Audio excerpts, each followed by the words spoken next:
Welcome to the Deep Dive, where we take your complex sources and find the essential insights, giving you that knowledge shortcut you need to feel genuinely informed. Today, we have a set of material that is truly fascinating. It's often hilarious, but it's also surprisingly philosophical. It really is. We're centering on this idea of cultural friction, how identity gets formed, and just the pure, raw art of survival in extreme environments. And these environments couldn't be more different. We're talking about places that are physically vast and quiet, and on the other hand, intensely chaotic and dense. What's so interesting here is the absolute inversion we're dealing with. It feels like we're not comparing apples to apples at all. No, not even close. It's more like comparing a silent, vacuum-sealed room to a high-octane demolition derby. On one side, you have the quiet, polite, and sometimes, well, stifling social landscape of West Texas. A place defined by vastness and this profound need for certainty. Exactly. Certainty. And on the complete other side of the spectrum, you have the high-volume, self-aware, billion-person chaos that defines the Indian identity, a place that demands humility above all else. And that tension is brilliant. The source material we're working with is incredibly rich, and it comes from a really unique perspective. We have a literal survival guide for navigating West Texas. It's not just a memoir, it's a tactical manual. Right. It's co-authored by an Indian from India and an indigenous American Indian, and it offers these really specific linguistic strategies for deflection. It's amazing. And then we also have these satirical odes that analyze the statistical absurdity of being one in a billion. And we round all that out with a very stark, almost brutal comparison. It uses Indian chaos, specifically the transportation system, of all things, as the ultimate crucible. The ultimate stress test. The definitive stress test for these deeply held, often unexamined Western assumptions about order, personal space, and what the source calls the notoriously ultra-fragile white ego. So the mission for you, the learner, is to walk away understanding two completely opposed, yet in their own way, equally effective survival strategies. Right. We need to analyze how this linguistic deflection can instantly neutralize these uncomfortable social situations to help you maintain your personal sovereignty. And then conversely, we'll look at how genuine, inescapable physical chaos is this humbling force that just strips away all your assumptions and leaves raw resilience as, the necessary byproduct. It really is a study in managing expectations versus, well, managing a much harsher reality. Okay, so let's unpack this whole journey. And I think we have to start where the quiet tension lives in the vast landscape and the really unique social architecture of the American West. So let's start with the central conflict of that first source, which is the really peculiar nature of West Texas social friction. Right. The author just immediately dismisses the idea that this is some loud, overt hostility. Instead, they coin this perfect phrase describing it as polite confusion wearing boots. That image is just so evocative, isn't it? And it's such a crucial distinction for understanding how this friction actually operates. It's not defined by raw hatred, or at least not initially. So what is it then? The source defines this phenomenon as curiosity with bad manners and excellent posture.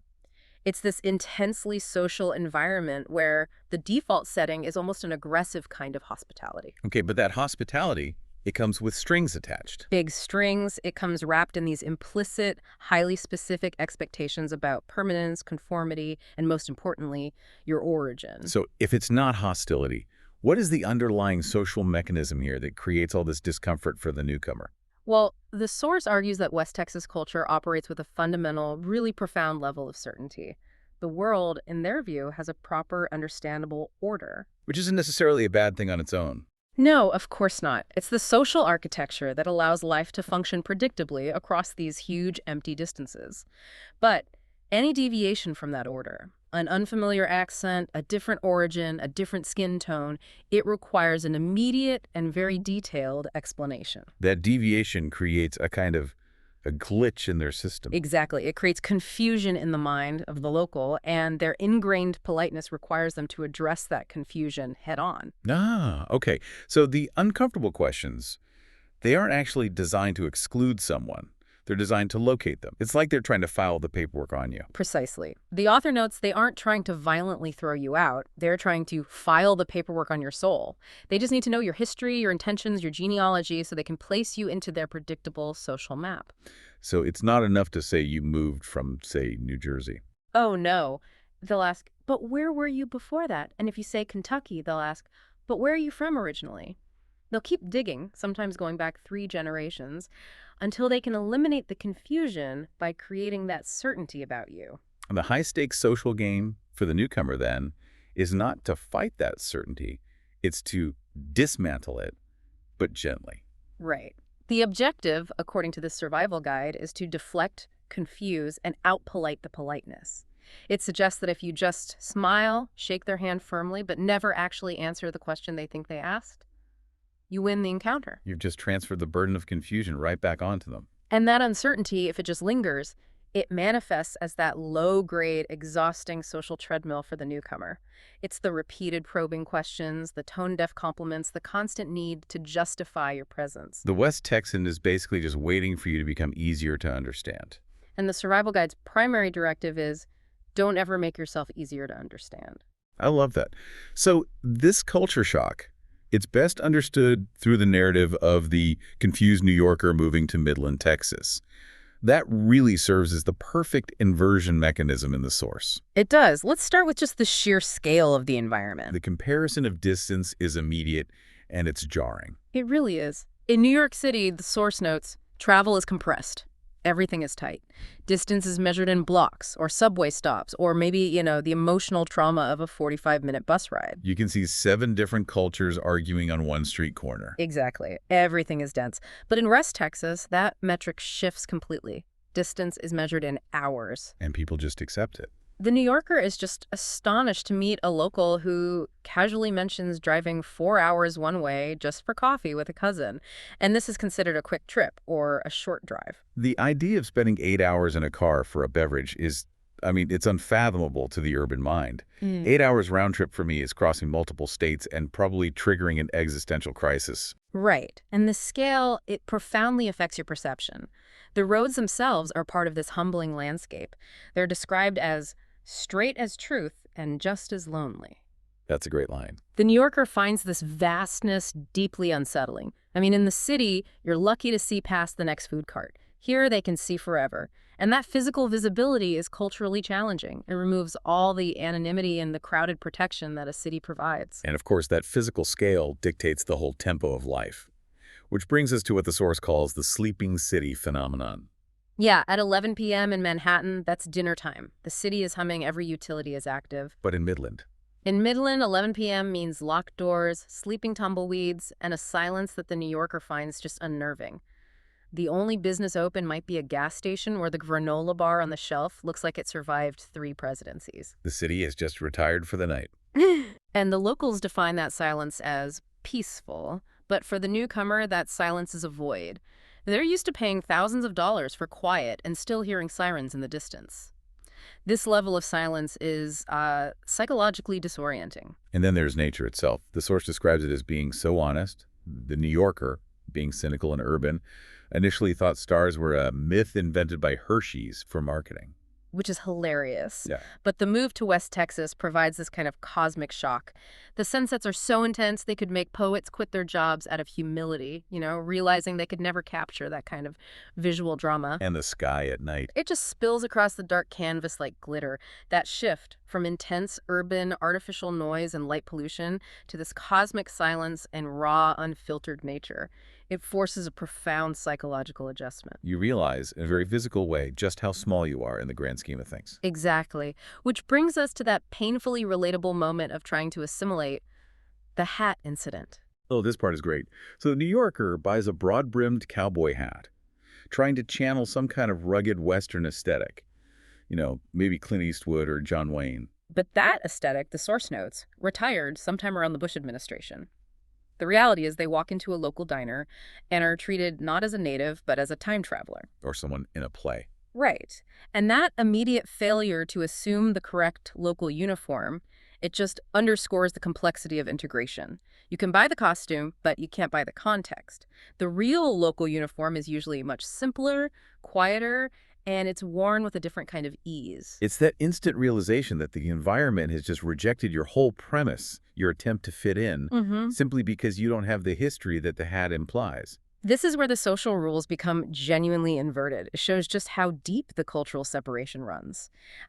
We're so accustomed to the digital space, preceding and defining our modern social interactions. Right, you meet online first. But West Texas flips the script entirely.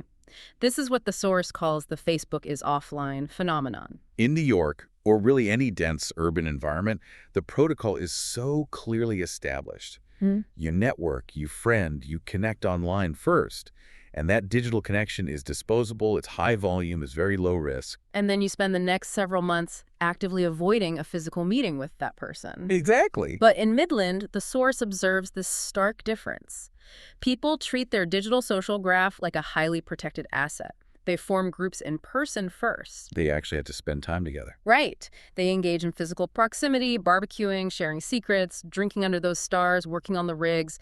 And only after this investment of physical time will someone cautiously suggest, creating a Facebook group or connecting online. And this leads to that critical observation that really puzzled the newcomer, the home invite Facebook paradox. This is fascinating. Locals will extend these warm, sincere invitations into their physical home, which is very private space, for a meal or a drink, yet they will hesitate fiercely to connect online. Why is the digital reluctance stronger than the physical welcome? That seems so counterintuitive. Well, the author suggests this is rooted in something they call emotional risk management, and it's specific to the dynamics of a boom-and-bust oil economy. The transients. Exactly. Yeah. The oil industry creates these transient populations. People come in, they make fortunes, they spend years there, and then the bust hits and the town just empties out really quickly.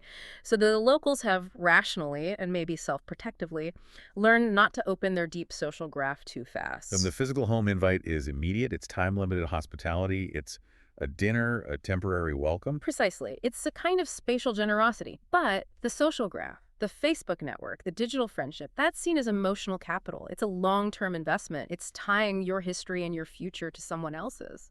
So the quiet question they're asking before they click Add Friend is the core of their social anxiety. Are you going to stay? And if they repeatedly invest deep emotional capital in people who just leave, they face this chronic emotional fatigue and repetitive loss. They're just protecting themselves. This reframing is such a powerful insight. What the newcomer interprets as rejection or a lack of integration or even, subtle racism Is actually a deeply entrenched survival mechanism against economic and social volatility. It's not necessarily a hostility towards you specifically, but protection of their own emotional resources. They're waiting for you to demonstrate permanence before they risk that connection. And this culture shock, it permeates every institution, including the central role of religion.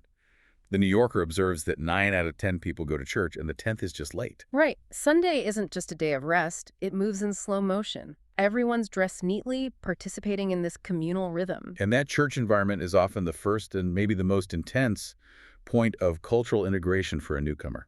It is. The hospitality is excessive and it's genuine, but as the source notes, it often comes with these unspoken, sometimes humorous caveats that reveal the polite confusion at work. The classic tone-deaf encounters documented in the source are just essential for understanding this tension. There's the woman who offers a warm, sincere hug that says, "We don't see many new faces," underlining the newness while trying to be warm. Or the line that gets repeated so often, "We don't see color here," said loudly during a moment of spiritual reflection, while the speaker is demonstrably and directly seeing color. These aren't malicious slights, are they? No, the source argues they're microaggressions delivered with excellent posture and a smile. They're trying to locate you within their spiritual and social framework, confirming that despite your external differences, your internal values are, acceptable. The language tries to bridge the gap, but it only ends up highlighting the gap's existence. And the sermon itself, according to the sources, often defines the forces they perceive as threats to our way of life. The list provided by the author is just fantastic in its absurdity. It's a beautifully juxtaposed list of threats, isn't it? Immigrants, cities, colleges, tofu, and coastal thinking. Tofu? The humor lies in treating a simple soybean product and higher education with the exact same level of existential dread. The author presumes coastal thinking means when thoughts come with an ocean breeze, signifying anything that isn't conservative, certain, or local. It really frames their protected bubble. It's a defense of a very specific, conservative, highly certain way of life against the perceived fluidity and complexity of the outside world. And the ultimate act of welcome and simultaneous exclusion happens when the pastor responds to the New Yorker saying they're from New York. The pastor pauses, then says, "We'll pray for you." That is the ultimate passive-aggressive fence.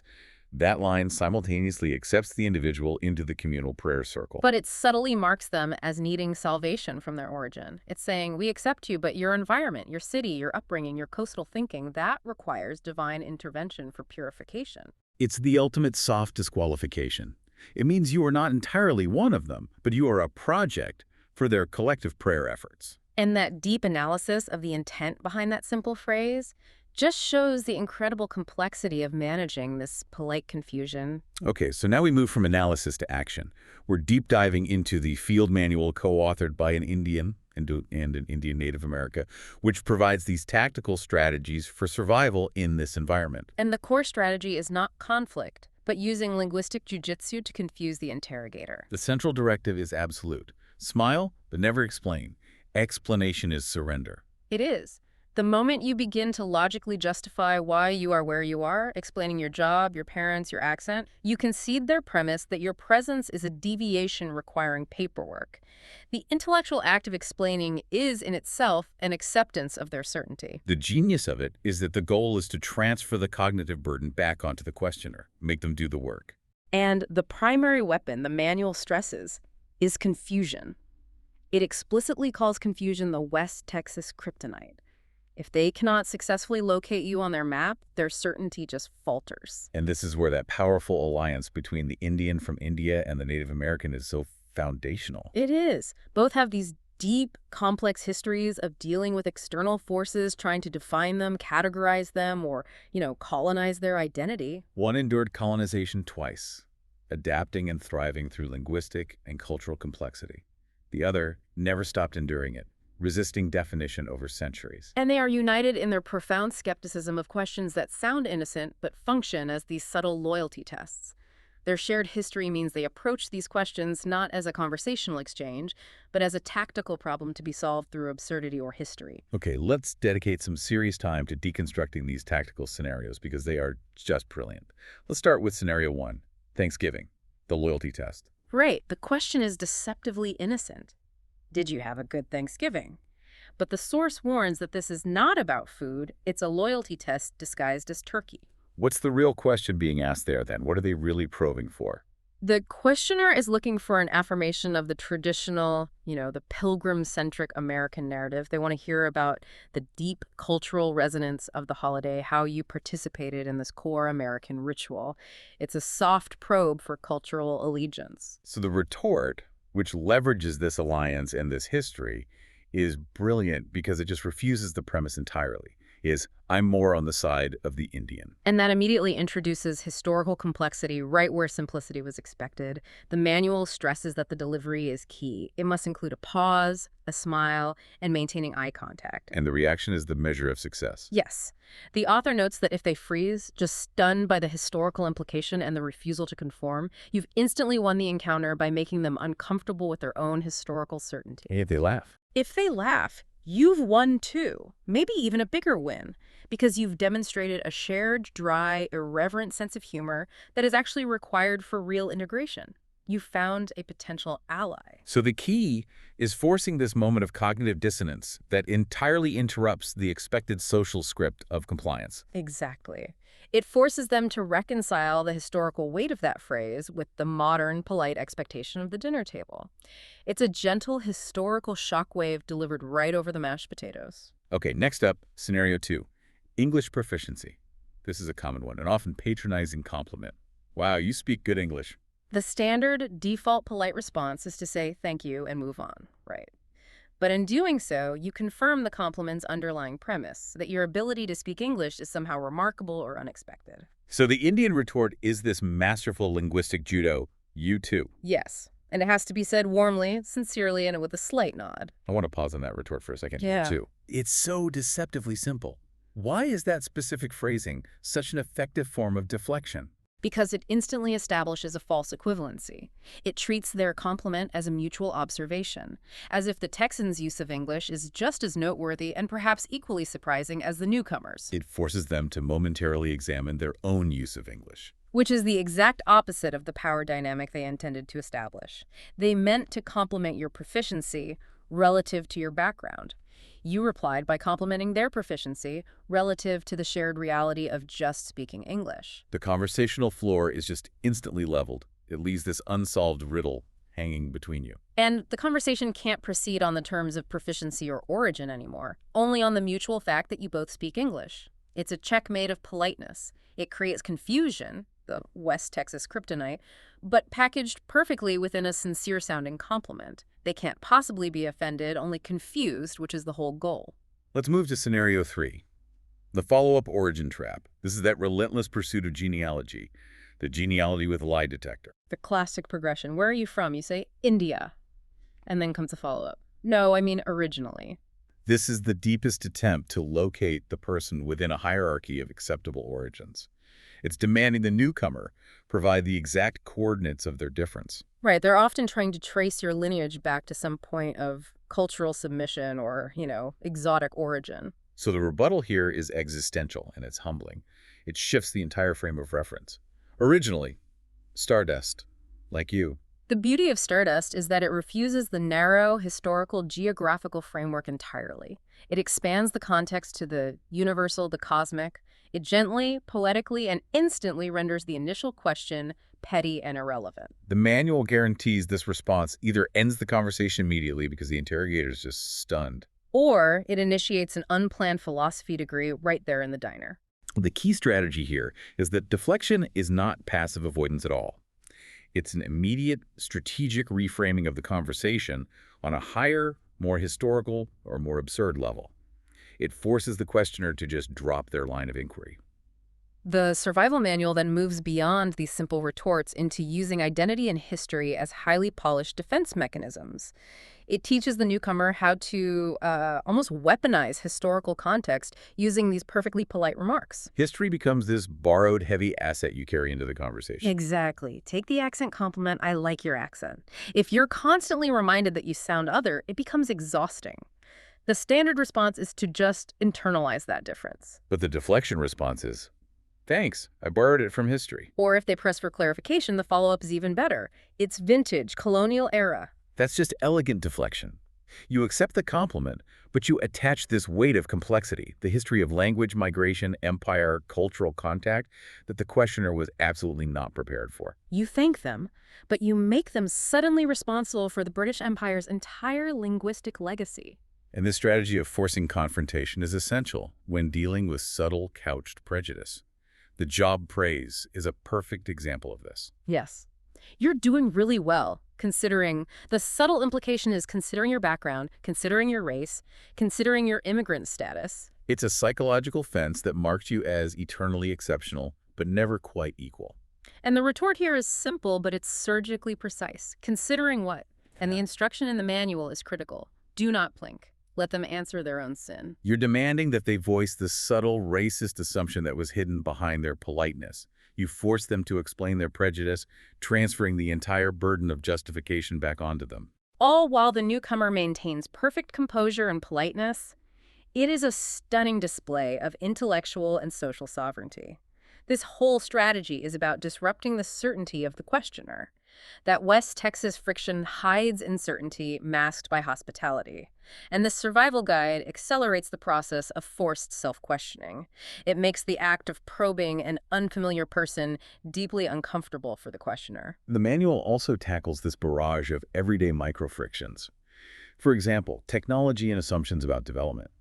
When faced with the classic, y'all got internet where you're from, question what the source calls the tech shock. Right. This question is often delivered with genuine curiosity, but it's rooted in this assumption of technological deficit or developmental inferiority. The source provides two excellent options for refusal. What's the first one? The first, which acknowledges the complex history of developing nations, is, yes, we invented waiting. Which speaks volumes about patience and bureaucracy, a theme we're definitely going to return to when we talk about India. And the second option is just pure confusion. Pure confusion. We're beta testing reality.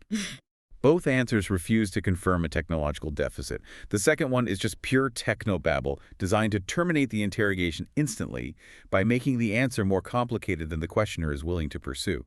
The name problem, is another frequent one for anyone with a non-Western name. Can I just call you something easier? This is an attempt to simplify and anglicize the newcomer for the comfort of the local.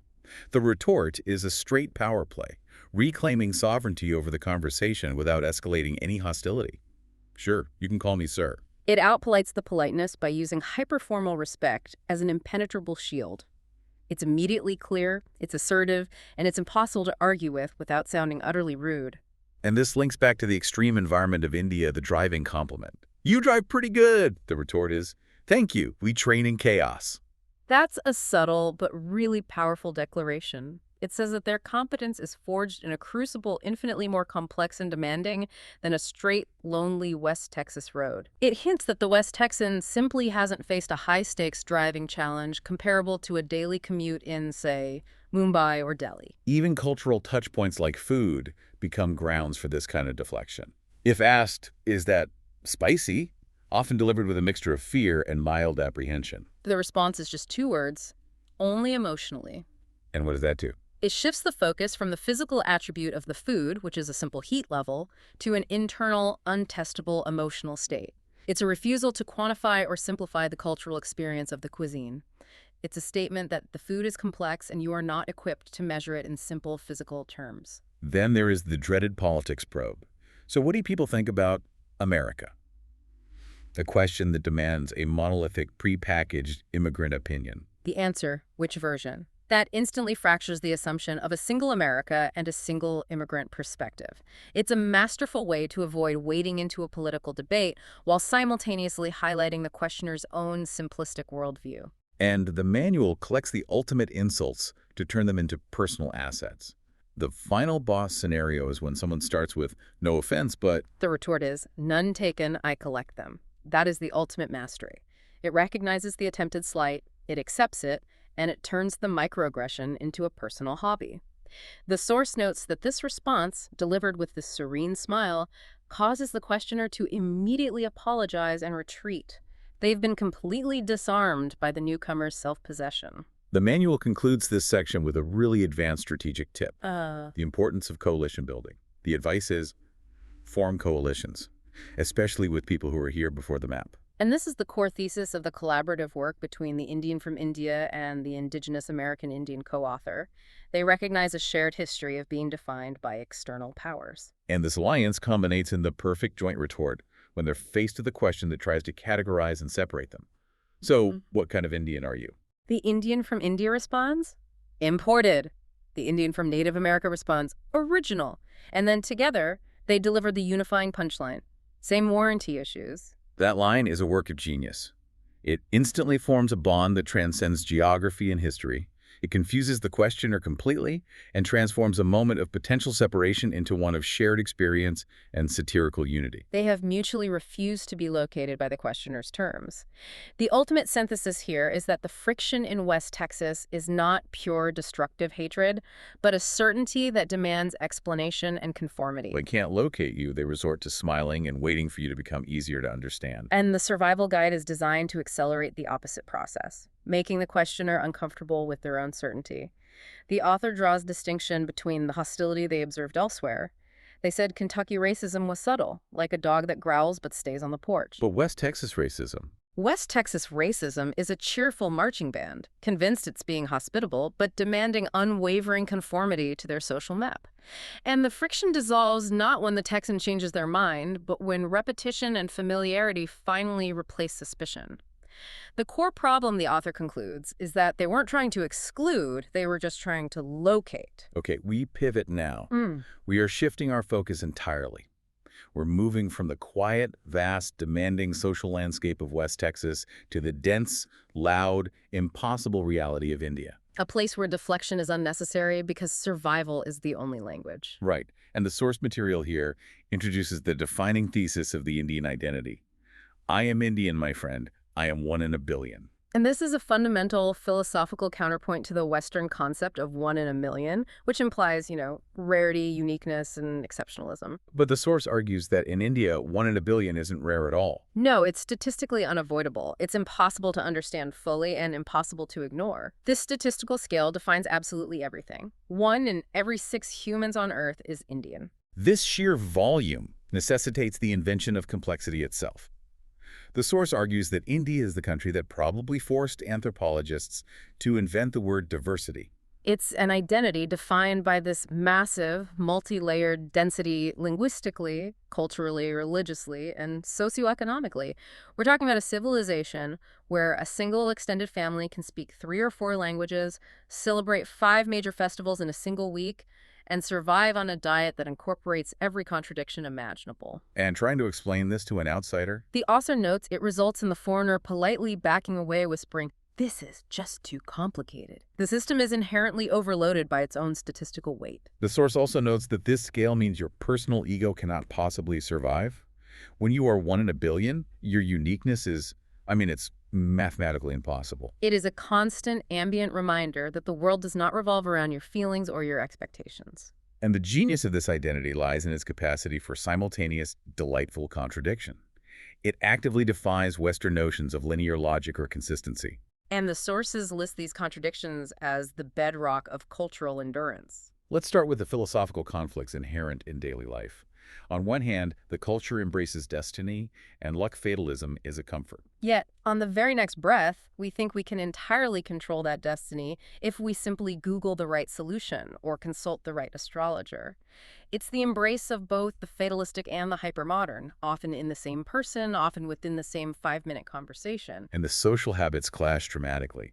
Consider patience versus impatience. We will demonstrate legendary patience by queuing for hours just to vote, fulfilling the highest civic duty. Yet immediately after, we will jaywalk like it's an extreme sport, utterly defying any posted traffic rule or public order. The patience is reserved for the institutional systems, the chaos is reserved for the street. The blend of traditional and hypermodern consumption is another perfect contradiction. The national heart beats with chai. Which the source calls oxygen, and a solution for all existential problems. But India also consumes massive amounts of cola and Western fast food, ranking among the highest consumers on the planet. And in terms of technology and governance, the absurdity really reaches its peak. This is a nation that codes global apps that restructure economies and launches rockets to Mars, demonstrating peak scientific and technological capability. Yet, government websites still ask us to fax forms, and the bureaucratic process relies on these archaic paper trails. It's a nation operating simultaneously in the bureaucratic 1980s and the technological 2060s. That is the perfect picture of statistical inevitability clashing with systemic sloth. And the solutions to daily problems are equally contradictory. We fix global supply chain issues, but our own domestic problems are solved with a combination of duct tape, prayer, and sheer willpower. There is no standard procedure, there is only resilience. Finally, the linguistic chaos. With 22 official languages, 33 million gods, and 8 billion opinions, the common language often reverts to Hinglish. A language only comprehensible to other Indians, often requiring an elaborate choreography of hand gestures, head shakes, and eyebrow movements to convey crucial information. The complexity is the defense mechanism itself. The source material frames these key cultural institutions not just as traditions, but as high-stakes, chaotic, and mandatory survival rituals that test resilience and financial limits. Chai is paramount. It is not merely a beverage, it is positioned as life itself, solving existential problems, functioning as a mandatory social lubricant, and governing the rhythm of the day. Refusing chai is refusing a piece of the culture. It is the constant, low-grade hum of national life. Then you have the national obsessions that dictate public attention. Cricket is not a sport. No, it is a religion capable of commanding the emotional, economic, and political investment of the entire populace.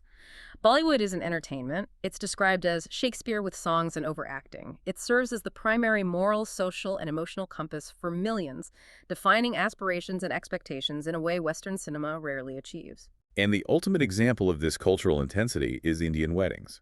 The source refers to these events as the Olympics of overachieving. And marathons lasting 5 days, demanding complex dress codes for every single day. The cost is often cited satirically as more than a small nation's GDP. The absurdity of the wedding ritual highlights the cultural density. The observation that 1,000 people will argue intensely about the total quantity of food being prepared, yet each person will still consume 20 separate dishes individually. That captures the essence of maximum effort combined with maximum consumption. It is a full contact sport of culture, survival, and sheer logistical absurdity. And this cultural intensity is sustained by the omnipresent family network, which the source brilliantly calls a multi-level marketing scheme of gossip. This is key to understanding the lack of personal space. Privacy is explicitly noted as a concept reserved for other countries. The family network is redundant and it's inescapable. A single WhatsApp message about a career change, a new house, or a minor health issue ensures that every cousin, uncle, aunt, and distant great-uncle knows the precise details. Often including the updated GPA, salary, and the crush's horoscope. Right. There is no isolation, even if you try. And this is the great contrast to West Texas. In West Texas, the newcomer is desperately trying to connect and prove their permanence. In India, the pressure is the opposite. The network is so dense and demanding that you are constantly trying to carve out tiny slivers of private space, which is almost impossible. The Indian identity is carried in your pocket, ensuring cultural continuity on demand, regardless of where you are. The final frontier of the Indian identity is navigating this institutional chaos. Indian bureaucracy is described as Mount Everest. An inescapable, mandatory necessity involving endless paperwork, infinite queues, and the cultural acceptance of small bribes, secretly called a shortcut to efficiency. It's a systemic chaos that requires a legendary, almost mythological level of patience and an intrinsic understanding that the system is not designed for speed or convenience, but for endurance. You must simply outlast the paperwork. And this institutional chaos is perfectly mirrored in the transportation system. Which the source describes with beautiful hyperbole. Mario Kart meets Jumanji. Traffic rules are entirely optional. They are suggestions, not requirements. Honking is mandatory. It is the national anthem played on repeat, replacing silence with a constant, high-volume cacophony. Street cows ignore traffic lights. Politicians ignore promises. And everyone ignores the concept of personal space. The skill set required to navigate this environment is extreme adaptation and immediate, hyper-localized survival. You must be constantly aware of 5 different vehicles, 3 pedestrians, and 1 stray animal simultaneously claiming the exact same patch of asphalt. Yeah, this is where Indian time becomes a cultural institution, distinct from just being tardy. It's a fluid approach to punctuality where the concept of on time is meaningless. If you arrive precisely on the dot, you are considered early, having failed to factor in the necessary chaos buffer. This acceptance of constant flux is the philosophical grounding required for survival in such density. The source summarizes this life as the ultimate reality show.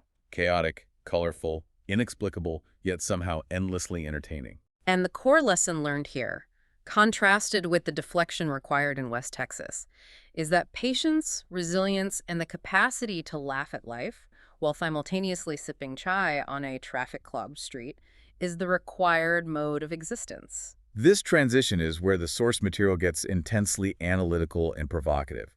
It uses the chaos we just described, the Indian street, as a practical laboratory. Right, a lab to test and expose Western cultural assumptions, particularly the sensitivity surrounding race and personal space. The source really doesn't pull punches here. It labels discussions of race and racism in the West as the funniest and most reliable topic for exposing the ultra-fragile white ego. The contrast is brutal. In the West, race discussions are formalized, careful, and often over-intellectualized. In India, the conversation, as framed by the sources, is instantly practical. You might be white, but can you survive this intersection without screaming?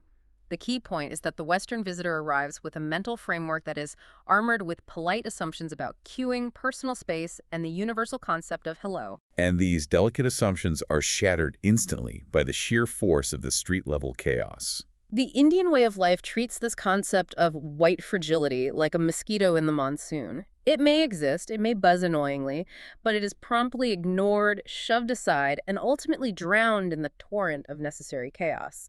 The white person is no longer the central character. They are suddenly just one more body in a billion, barely negotiating the swarm. The environment teaches you immediately and physically that your personal space and your personal feelings are entirely irrelevant to the immediate operational needs of the collective. Let's dedicate some time to breaking down the components of this chaos, which act as a perfect raw metaphor for survival and social reality.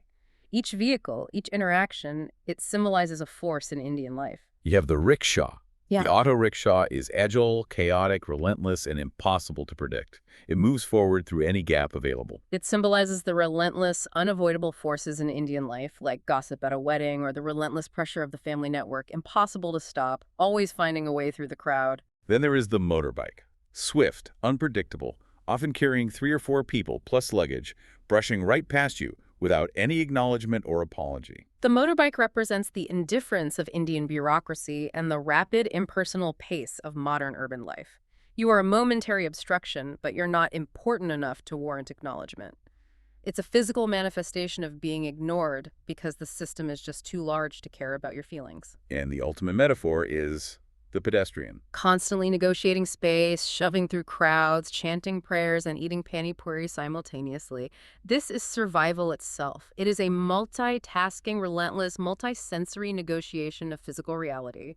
The pedestrian must integrate prayer, sustenance, and physical survival into one continuous high-contact action. It is the ultimate expression of the ability to live comfortably amidst total chaos. The visitor is tested not by abstract theoretical concepts of equity or justice, but by trying to navigate a physical street where a goat, 3 cows, 2 scooters, and an old man with mangoes all claim the exact same patch of asphalt. In this environment, the source argues that carefully rehearsed Western opinions about cultural sensitivity seem instantly absurd.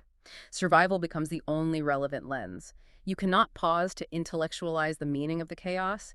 You must simply adapt to it or be run over. This environment delivers an immediate, brutal, yet philosophical lesson that just cuts through the ego. The source notes that in Indian chaos, the world does not revolve around you, nor your feelings about race. And the core, inescapable lesson delivered by Indian reality is that fragility is a luxury and humility is survival. There is literally no time or space for the fragile ego. People must shove, ignore, and brush past, not out of malice, but because life is too dense and chaotic to stop for polite apologies or nuanced social analysis. Trying to assert moral superiority or demand politeness in Indian traffic is compared perfectly to bringing a teacup to a monsoon river. It will instantly overflow, and you will be thoroughly drenched, literally and metaphorically, in the reality of the situation. We see specific examples of instant ego death, detailed in the sources. The white visitor instinctively reaches for a namaste or tries to initiate a polite exchange, and they are simply ignored. They step into cow dung, which the source calls instant humility. A physical, messy reminder that your sense of order is completely irrelevant. They try to cue politely, but the crowd just ignores the attempt, flowing around them. Cueing is an abstract concept. Survival is the only rule. They say, "Excuse me," in a polite Western voice, and the rickshaw driver does not compute, accelerating into the gap. This chaos is a high-volume, high-density education. It is. The author notes that 1 honk is existential panic. 10 honks are a meditation session. 50 honks are background music. The ego is shattered through sheer repetition and physical necessity, and humility is installed as the primary operational system for getting through the day. Now, we shift the focus to the macro-political scale, as the source does, and integrate the commentary on hostility against immigrants in the U.S. The author analyzes this hostility under the label of immigrant derangement syndrome, or IDS. And it's crucial here to remember that we are impartially reporting the claims and analysis presented by the source material. Absolutely. The source frames IDS as a broad societal syndrome where brown-skinned people are systematically blamed for a wide range of America's problems, from economic stagnation to social decline. The author cites a litany of major issues the country has faced: refusal to disperse emergency aid, soaring measles cases, collapsing small businesses, and observes that the political narrative consistently directs the blame for these systemic issues onto specific immigrant groups. The source dedicates significant space to analyzing law enforcement tactics and the perception of immigrant criminality, referencing a 2-month siege of Chicago.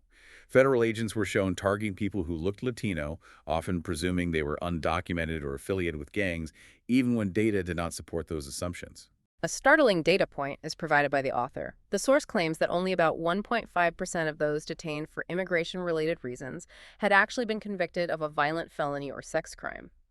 This statistic is used by the author to counter the narrative that these tactics are primarily targeting dangerous criminals. This is further illustrated by the spectacular raid on a South Side Chicago apartment building cited in the source. SWAT teams, rappelling from a helicopter, detained 37 immigrants, mostly Venezuelans, plus several U.S. citizens. And the source highlights the subsequent outcome. Federal prosecutors filed no charges against a single resident related to that raid. The author uses this event to conclude that claims about immigrant crimes are often just a politically convenient excuse to inflict a reign of terror and create a climate of fear. Regarding the economic arguments, the common assertion that immigrants take native-born jobs or depress wages, the source argues that these claims just don't stand up under scrutiny. The evidence cited suggests that foreign-born workers are often complements, not substitutes, and are crucially necessary for economic stability as the native-born labor force ages.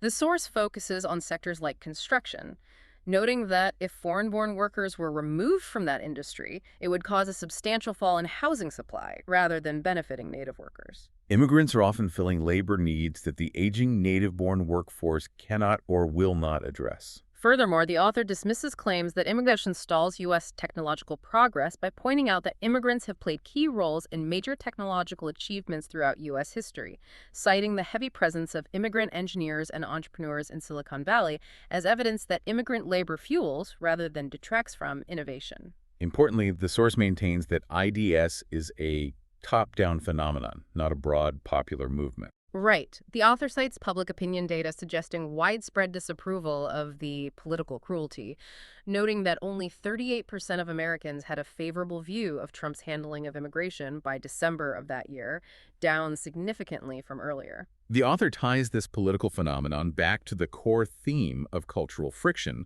by noting that bigotry, if left unchecked, eventually eats its own. This is evidenced by the attacks directed against Indian Americans, even those with conservative credentials. Specific examples cited include J.D. Vance having to defend his Yale-educated Indian American wife from racist anti-Hindu attacks, and Vivek Ramaswamy publicly pleading for an end to the bigotry directed at him by other Republicans.